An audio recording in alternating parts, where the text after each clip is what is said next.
जय गुरु जी संगत जी, वीडियो को लाइक कीजिए, चैनल को सब्सक्राइब कीजिए और बेल आइकन को प्रेस कर दीजिए ताकि आपको लेटेस्ट वीडियो की जानकारी अच्छे से मिल सके।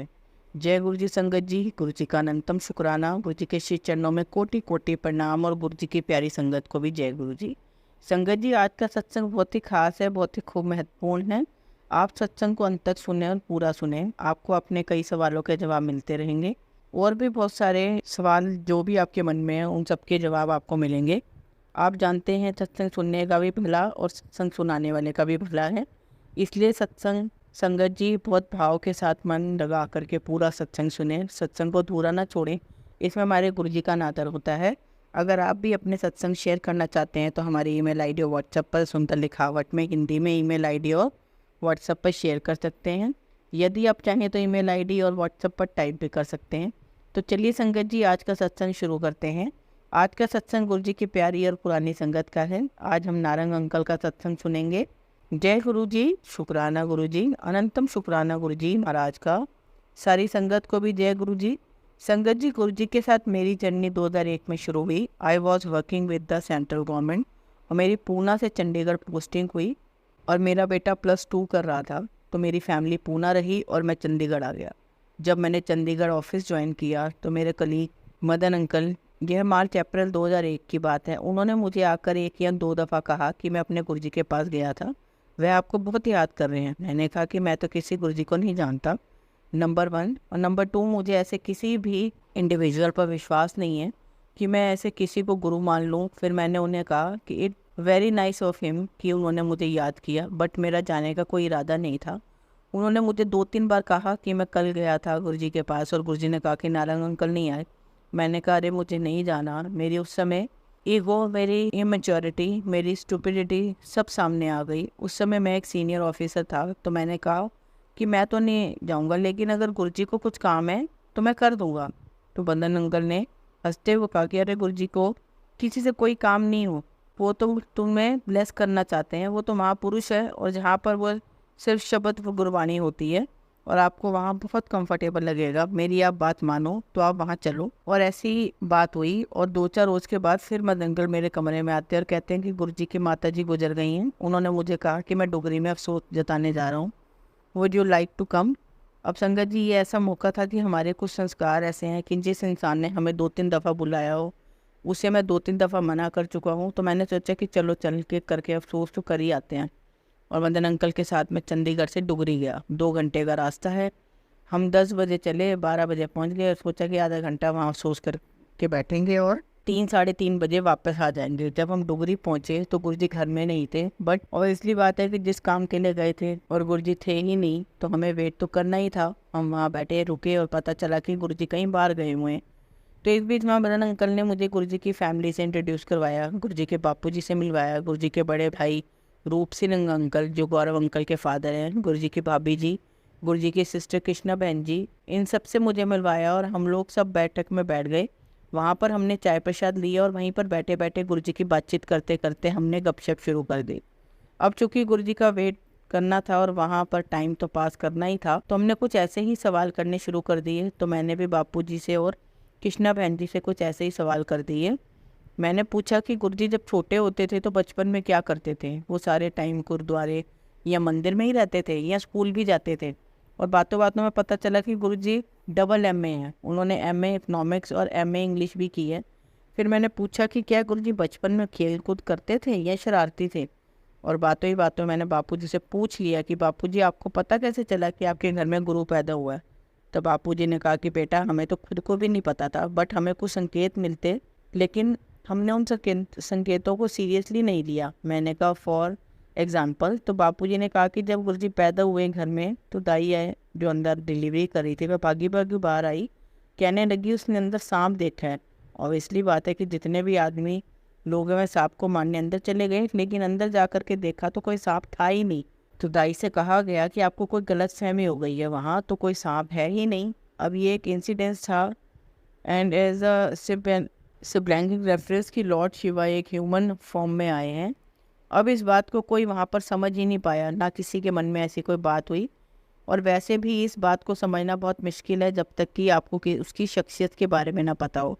एक नया बच्चा पैदा हुआ है, सांप फिर एक दफ़ा अर्ली 60 में पंजाब में बहुत तेज़ बारिश हुई और वहाँ पर बाढ़ आ गई। गुरुजी तब 8 साल के रहे होंगे। जब बहुत तेज़ मूसलाधार बारिश हो रही थी तब गुरुजी की माता जी ने अपने घर में काम करने वाले एक आदमी को कहा कि जाओ गुरुजी को देख के आओ। वह आदमी बाहर गया, कुछ आधा मील दूर गया होगा, उन्होंने एक बरगद का पेड़ देखा और वहाँ पर एक प्लेटफॉर्म जैसा बना हुआ था। उन्होंने देखा कि गुरुजी वहाँ पर बैठे हुए हैं चौकड़ी मार करके। हैरानी की बात है कि जो व्यक्ति काम देखने गया था वह घर लौट आया। उसने बताया कि सारे रास्ते में 2-2 फीट पानी भर गया है। मैं उस स्थान पर पहुंचा था, गुरुजी पेड़ के नीचे बैठे हुए थे। ना तो वहाँ पर कोई पानी की बूंद, ना प्लेटफॉर्म गीला हुआ, ना ही कोई बरसात, और उसके पूरे इर्द गिर्द पेड़ के कहीं कोई पानी का नामो निशान नहीं था, क्योंकि वह ध्यान में थे, मेडिटेशन में थे। मुझे ठीक नहीं समझा कि मैं उन्हें कुछ मैसेज दूँ, इसलिए मैं लौट आया। अब उनकी इस बात का घर वालों पर कोई असर नहीं हुआ। उन्हें लगा कि पता नहीं ये क्या कराया है, तो उन्होंने 2-4 लोगों को और भेजा। उन सब लोगों ने भी यही आकर के कंफर्म किया। ये बहुत बड़ी बात थी, इसको भी बहुत लाइटली लिया गया, सीरियसली नहीं लिया गया।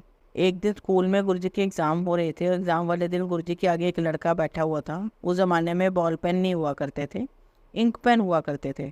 उस लड़के की एग्ज़ाम के बीच में पेन में से एक इंक ख़त्म हो गई। उस लड़के ने अपना हाथ खड़ा किया इन्विजिलेटर को यह बताने के लिए कि मेरे पेन में इंक ख़त्म हो गई है, आप मुझे बोतल ला दीजिए। तो गुरुजी ने पीछे से पूछ लिया कि क्या चाहिए, तो उसने कहा कि मेरे पेन में इंक ख़त्म हो गई, इंक चाहिए।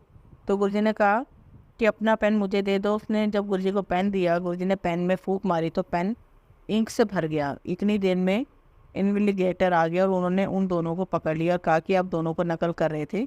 तो वो लड़का कहने लगा, नहीं हम नकल नहीं कर रहे थे, हम कॉपी नहीं कर रहे थे, मेरे पेन में इंक ख़त्म हो गई। उन्होंने फूंक मारी और इंक आ गई।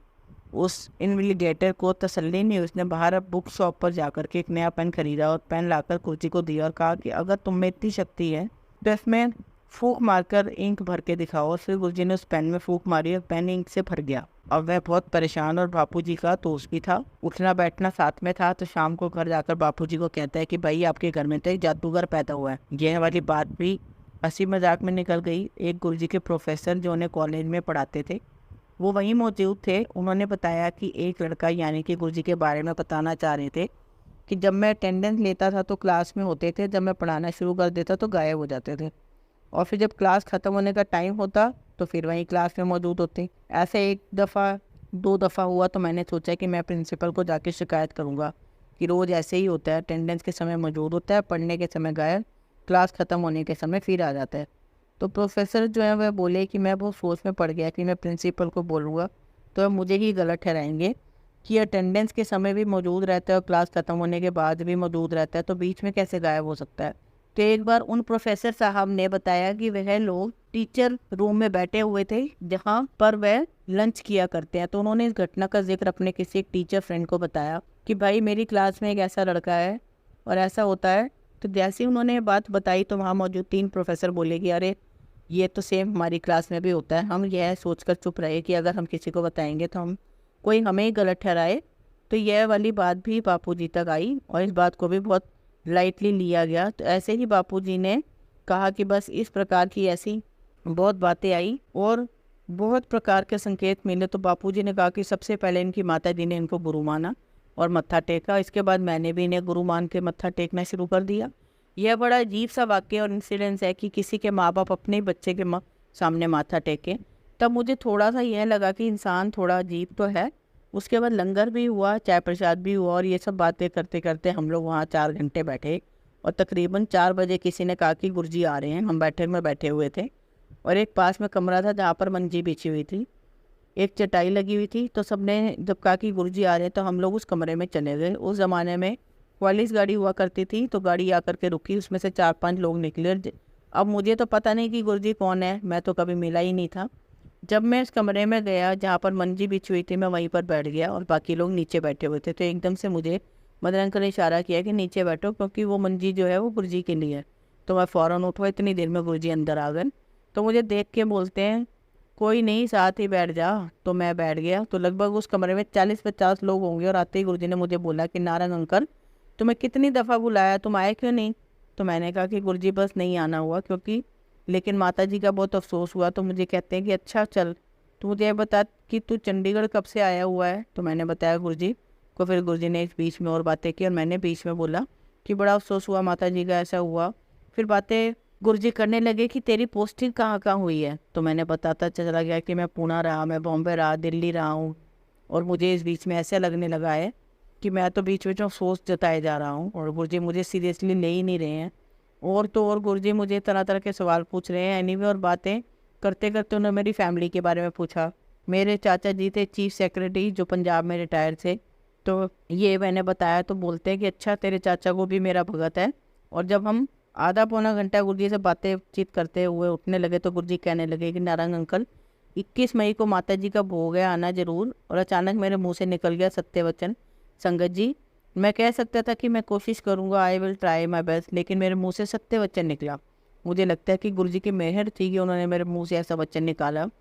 और सत्य वचन का मतलब है कि आई ओबे योर कमांड। मुझे लगता है कि गुरुजी मुझे अपने बारे में बहुत कुछ बताना चाह रहे थे। शायद यही रीज़न है कि जिस दिन मैं गया गुरुजी के घर पे डोगरी में, तो चाहते तो गुरुजी मुझे 12 बजे ही मिल जाते, लेकिन वह मुझे अपने बारे में, अपनी शख्सियत के बारे में और बताना चाहते थे, इसलिए वह लेट आए। उस 4 घंटे में मैंने गुरुजी के बारे में इतना कुछ जाना तो मेरे मन में यह तो एक पक्का दृढ़ विश्वास हो गया कि मैं एक बहुत बड़े महापुरुष को मिल रहा हूँ। और जब मैंने बापूजी से और दूसरे फैमिली मेम्बर से बातचीत की तब तक मुझे एहसास हो गया कि मैं किसी महापुरुष से मिल रहा हूँ और उसमें मिलना कोई ऑर्डिनरी बात नहीं हो सकती। जब वापस चला गया, चंडीगढ़ पहुँच गया, 2 घंटे का रास्ता था। उसी रात को मेरी वाइफ का पूना से फ़ोन आया। तो फ़ोन करके वह मुझे कहती है कि क्यों आपने चंडीगढ़ जा कर के किसी को गुरु मान लिया है, और मुझे बताया तक नहीं। कि मैंने कहा कि नहीं, मैंने तो किसी को गुरु नहीं बनाया। हाँ, 2-3 में मैसेज आए हैं तो मैं उनसे मिलने चला गया। मैंने यह भी कहा कि गुरुजी की मदर की डेथ हो गई थी, तो मैं कंट्रोल करने गया था और उन्होंने मुझे कहा कि 21 मई को भोग पर जाना है। मेरे मुंह से सत्य वचन निकल गया, तो मैं 21 मई को दोबारा जाऊंगा। मैंने कहा आपको कैसे पता चला? तो कहती कि पूना में एक आंटी है, उनका बेटा पूना में पढ़ रहा था, तो पूना से वे दिल्ली गई हुई थी और वो उनको मिली और कहा कि नारंग अंकल गुरुजी से मिलने आए। ये बहुत अच्छी बात है संगत जी। जहाँ तक मुझे याद है, मैं 16 मई 2001 को गुरुजी के घर अफसोस करने गया था। उसके ठीक बाद में 21 तारीख को उनके घर डोगरी में भोग के लिए गया। और जब मैं वहाँ 21 तारीख को गया तो मैं अपने ऑफिस की गाड़ी लेकर के गया था। तो जो सेवादार थे वहाँ पर, उन्होंने मेरी गाड़ी वीआईपी पार्किंग में लगा दी और मुझे अंदर ले गए। संगत जी, वहाँ पर हज़ारों की तादाद में संगत थी और मुझे वहाँ पर बिठा दिया जहाँ पर एक वीआईपी के लिए अरेंजमेंट थे। मैं वहाँ जा कर के बैठ गया। बहुत बड़े बड़े लोग आए हुए थे वहाँ पर। तो मुझे लगा कि हाँ, कुछ तो बात होगी कि इतनी दुनिया, इतने बड़े बड़े लोग आए हुए हैं वहाँ पर। गुरु ग्रंथ साहिब का प्रकाश हुआ, भोग जो है वो भी हुआ, वह सिख धर्म के अनुसार हुआ था। और जब मैं अंदर गया तो भाई हरवंश सिंह जकादरी वाले कीर्तन कर रहे थे। तो इतनी देर में मेरे मन में ख्याल आया कि अब तो गुरुजी पंडाल में हैं, नहीं अभी नहीं आएंगे। और जब वो आएंगे तो सारी संगत उठ के उनके पैर छूने लगेगी। और गुरु ग्रंथ साहिब की मर्यादा के मुताबिक गुरु ग्रंथ साहिब की प्रेजेंस में किसी और शख्सियत, किसी और इंसान के पैर नहीं छुए जाते। बस जस्ट मेरे दिमाग में एक रैंडम थॉट आया और संगत जी, बस मेरा ख्याल आने की देर थी, इतने में अनाउंसमेंट होती है कि गुरुजी आ रहे हैं। गुरुजी ने यह अनाउंस करवाया है कि कोई भी संगत उठ के उनके पैर नहीं छू पाएगी, क्योंकि जहाँ गुरु ग्रंथ साहिब होते हैं वहाँ पर उनकी प्रेजेंस में किसी और के पैर नहीं छुए जाते। और मेरे मन में ख्याल आया कि अरे, मैंने सोचा, मेरे मन में विचार आया ही है तो बिल्कुल इम्प्लीमेंट हो गया। मुझे बहुत अच्छा भी लगा। और बस 3-4 मिनट के अंदर गुरुजी भी आ गए और गुरुजी अंदर आके बैठ गए। अंदर आकर के बैठ के मेरी तरफ देख करके बहुत ही प्यारी सी स्माइल दी उन्होंने, जिसका मतलब यह था कि तेरा डाउट क्लियर हो गया, तेरे मन में जो बात थी वह क्लियर हो गई।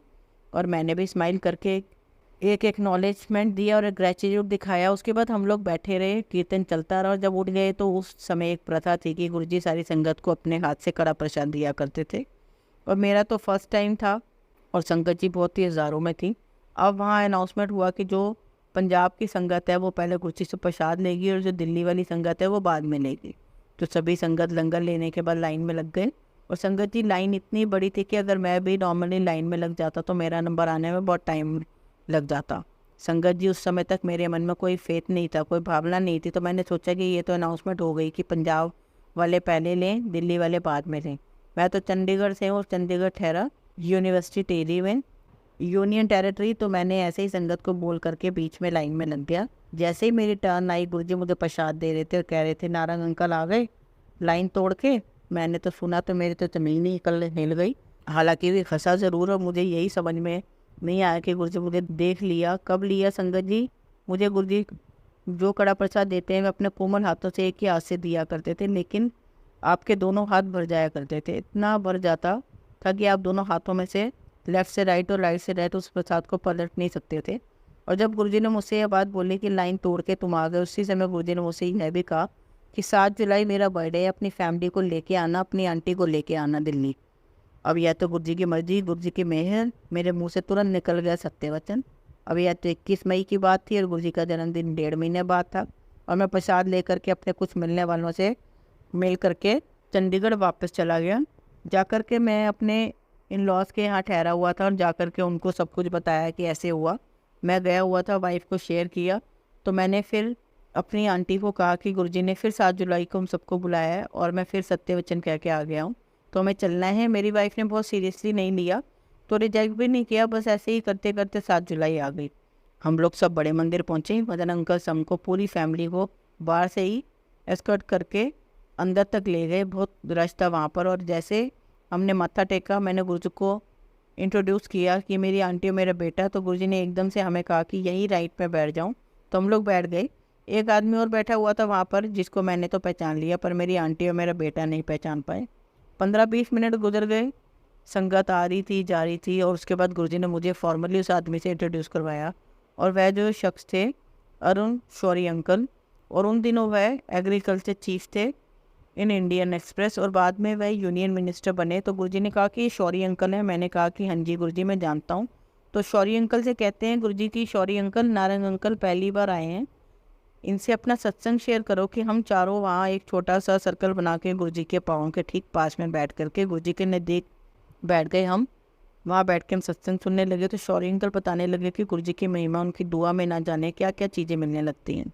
तो शौरी अंकल कहने लगे कि मेरी वाइफ को पार्किंसन की बीमारी थी, 7-8 साल से वह बेड रेस्ट पे थी, और कहते हैं कि मैंने कोई डॉक्टर नहीं छोड़ा, कोई इलाज नहीं छोड़ा कहीं पर भी, ना अब्रॉड में ना इंडिया में, कहीं पर भी इनका इलाज नहीं निकला। शौरी अंकल कहने लगे कि सब बाबाओं के पास गया, सभी गुरुओं के पास गया, सारे स्थान पर गया, लेकिन कोई बात नहीं बनी।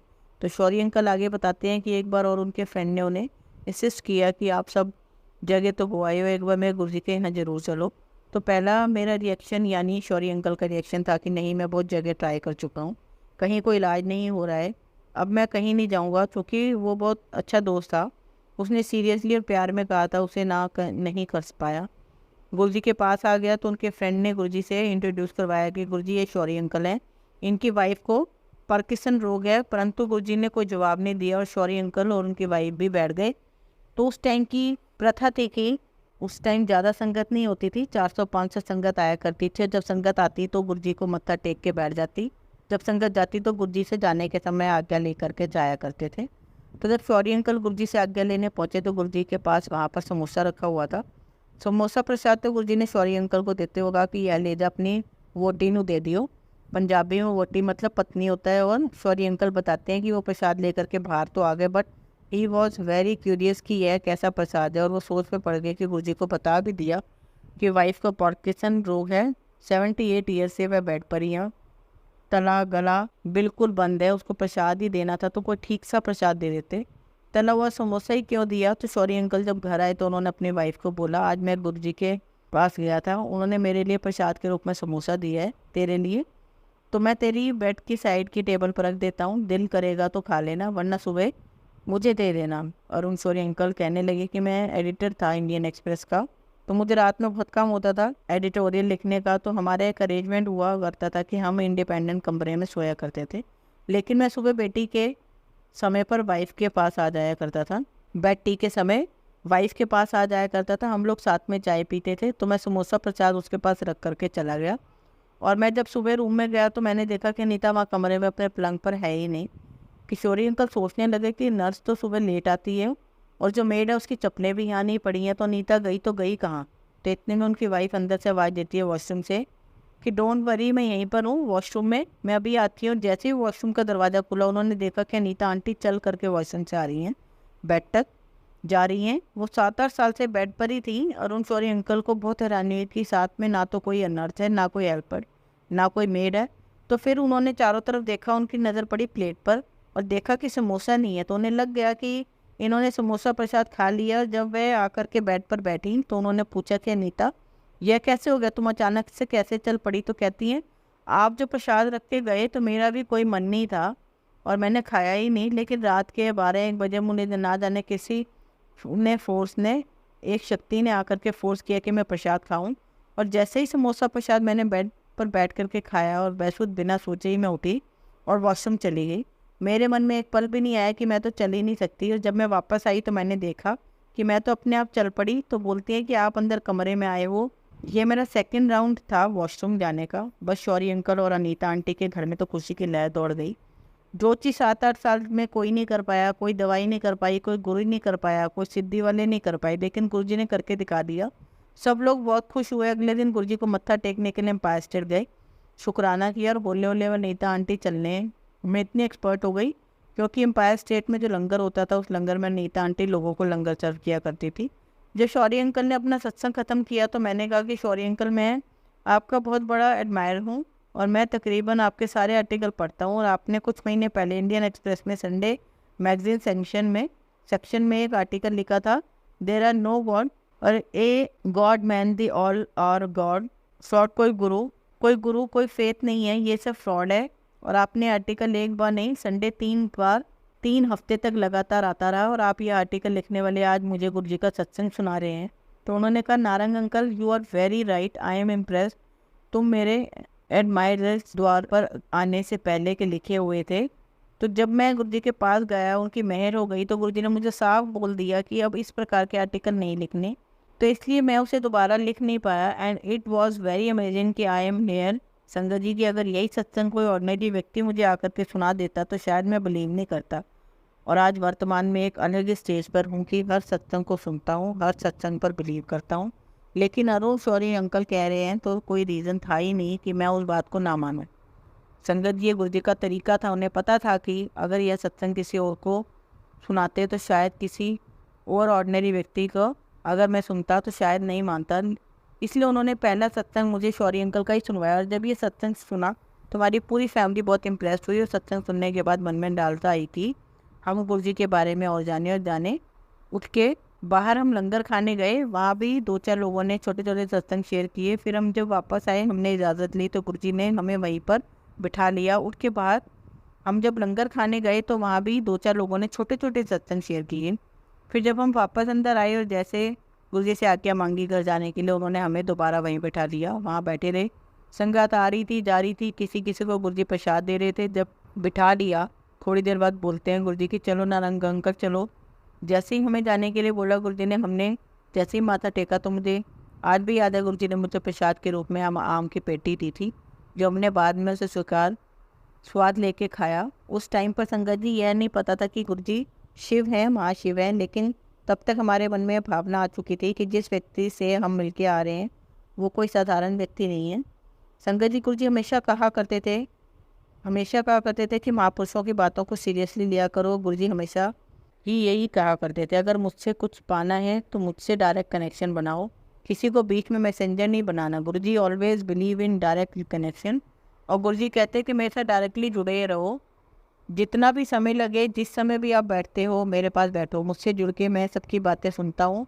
आप कहीं भी बैठ के बात करो, आप मेरे स्वरूप के सामने बैठ कर के बात करो, मैं सब सुनूंगा, चाहे आप कहीं भी बैठे हो।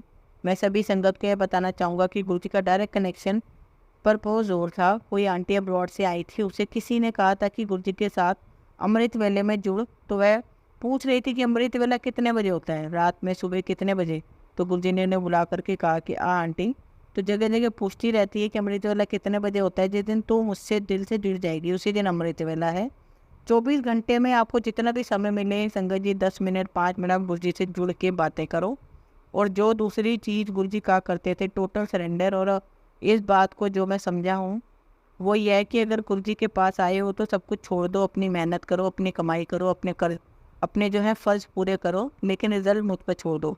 टोटल सरेंडर का मैं एक एग्जांपल देना चाहूँगा कि अगर आपके मन में डिज़ायर है, 10 ख्वाहिशें हैं और आप गुरुजी के पास जाते हो और मन में सोचते हो कि यह हो जाए और वह हो जाए, आपके पास अच्छी पोस्ट आई है, आप रिसोर्सफुल हो, आप पैसे वाले हो, 4 जगह पैसे चढ़ाते हो, काम हो जाता है, फिर 1-2 काम रुक जाते हैं, नहीं होते हैं, और जब फ़ोन करके या पैसे चढ़ाने से जब काम हो जाए तो आपको लगने लगता है कि मैं पावरफुल हूँ, और जो काम नहीं हुआ उसके लिए आप गुरु जी के पास जा कर के कहोगे गुरु जी मेरे ये काम नहीं हुआ है, आप करो। आप यहाँ पर भूल गए कि पहले जो 2 काम हुए हैं फ़ोन करके या मनी पावर से करवाए हैं, वो भी गुरु जी की मेहर बिना नहीं हो सकते। आप पहले उन कर्मों का शुक्राना करो कि गुरु जी ये हो गया आपकी मेहर से, लेकिन गुरु जी ये आप ये सब चीज़ें नहीं पूछ सकते, क्योंकि महापुरुषों का अपना एक समय होता है, एक निर्धारित टाइम होता है और वो उसी समय पर करते हैं। गुरु जी एक एग्जाम्पल खुद दिया करते थे कि मेरे पास एक शख्स आया करता था स्कूटर पे और 15 दिन के बाद उसका एक्सीडेंट हो जाता है, उसके 5 फ्रैक्चर हो जाते हैं, उसको डॉक्टर 6 हफ्ते का रेस्ट दे देता है। और अब वो जो 6 हफ्ते बैठा हुआ था बेड पर और वह यह सोच सकता था कि यार अच्छी भली लाइफ चल रही थी, गुरु जी के पास गए, टांग टूट गई। लेकिन जो मेरा भगत होगा वह ये सोचेगा कि चलो सिर्फ टांग ही टूटी है, न जाने कौन सा कष्ट गुरु जी ने काट दिया। वह जब 6 हफ्ते बाद उठेगा, गुरु जी का शुक्राना करने जाएगा, इसे कहते हैं सरेंडर।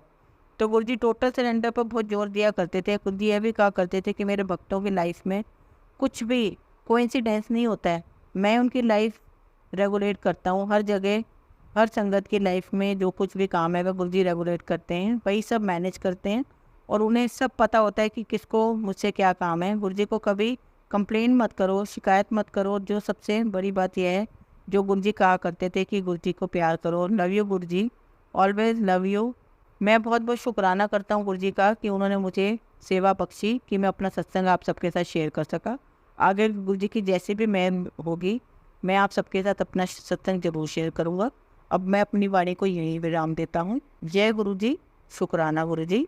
संगत जी, हमेशा की तरह इस बार भी हम अपने सत्संग का अंत एक बहुत ही सुंदर कहानी से करेंगे। साधु महाराज श्री रामायण जी की कथा सुनाते थे, उनकी कथा सुनकर लोग आनंद भी बोर हो जाते थे। साधु महाराज का एक नियम था, प्रतिदिन वह कथा प्रारंभ करने से पहले हनुमान जी को कथा सुनने के लिए आमंत्रित करते थे। वह जहाँ पर कथा सुनाते थे वहाँ उन्होंने कथा के स्थान पर हनुमान जी को विराजने के लिए आसन के रूप में गद्दी भी रखी हुई थी। आइए हनुमान जी विराजिए, यह कहकर हनुमान जी का आवाहन करते थे। उसके बाद 1 घंटा कथा सुनाते थे। एक महाशय प्रतिदिन राम कथा सुनने आते थे। वह भक्ति भाव से कथा सुनते थे, परंतु एक दिन उनके मन में विचार आया कि महाराज कथा आरंभ करने से पहले आइए हनुमान जी विराजिए। ऐसा कहकर हनुमान जी को बुलाते हैं। तो क्या वास्तव में हनुमान जी यहाँ पर आते होंगे? एक दिन उन्होंने साधु महाराज से पूछ ही लिया, महाराज आप रामायण की कथा बहुत अच्छी सुनाते हैं, हमें बड़ा आनंद मिलता है, परंतु आप जो गद्दी प्रतिदिन हनुमान जी को देते हैं उस पर क्या हनुमान जी वास्तव में विराजमान होते हैं?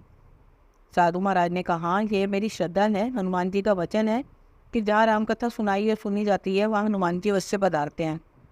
उस व्यक्ति ने कहा, महाराज हनुमान जी यहाँ पर आते हैं, इस पर हम कैसे विश्वास करें? आप इसका कोई ठोस प्रमाण दीजिए। आपको प्रमाणित करके दिखाना चाहिए कि हनुमान जी आपकी कथा सुनने के लिए प्रतिदिन आते हैं। महाराज ने बहुत समझाया कि आस्था को किसी प्रमाण की कसौटी पर नहीं कसना चाहिए। यह तो भक्त और भगवान के बीच का प्रेम रस है, व्यक्तिगत श्रद्धा का विषय है। आप कहो तो मैं प्रवचन करना बंद कर दूं अथवा आप कथा में आना छोड़ दो, परंतु वह व्यक्ति नहीं माना। महाराज से कहता ही रहा कि आप कई दिनों से दवा करते आ रहे हैं, यह बात और स्थानों पर भी आप कहते होंगे, इसलिए महाराज आपको जो प्रमाणित करना ही होगा कि हनुमान जी कथा सुनने आते हैं। इस तरह दोनों की बात बीच विवाद होता रहा। अंत में साधु महाराज ने कहा, हनुमान जी आते हैं अथवा नहीं, इसका प्रमाण मैं कल आपको दूंगा। कल कथा प्रारंभ से पहले एक प्रयोग करेंगे। हनुमान जी को मैं जिस गद्दी पर विराजित होने को कहता हूँ, आप उस गद्दी को आज अपने घर ले जाना और कल अपने साथ वह गद्दी ले आना। उसके बाद मैं गद्दी वहाँ रखूँगा। कथा प्रारंभ करने से पहले हनुमान जी को बुलाऊँगा। कुछ समय बाद आप गद्दी उठा करके देखना, यदि आपने गद्दी उठा ली तो समझना कि हनुमान जी नहीं आए। वह व्यक्ति इस कसौटी के लिए तैयार हो गया।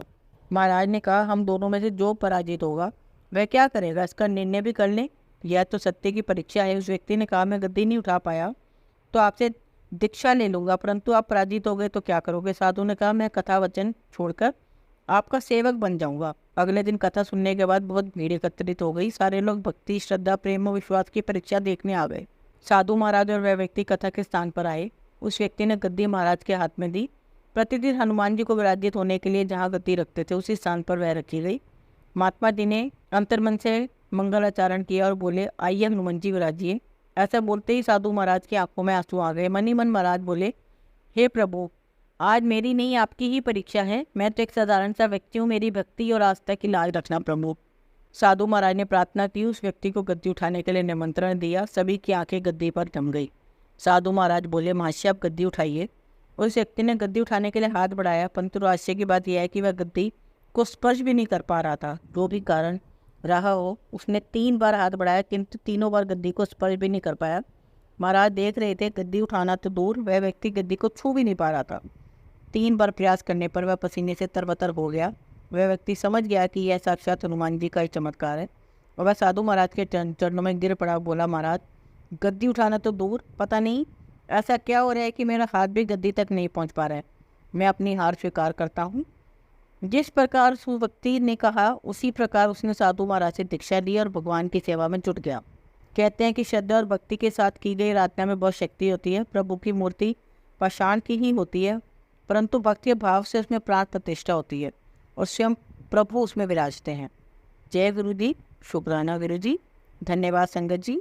संगत जी, अगर आपको आज का सत्संग अच्छा लगा हो तो आप इस सत्संग को और संगत के साथ जरूर साझा करें, जिससे वो भी महाराज का दिव्य आशीर्वाद प्राप्त कर सकें। जय गुरु जी, शुक्राना गुरु जी।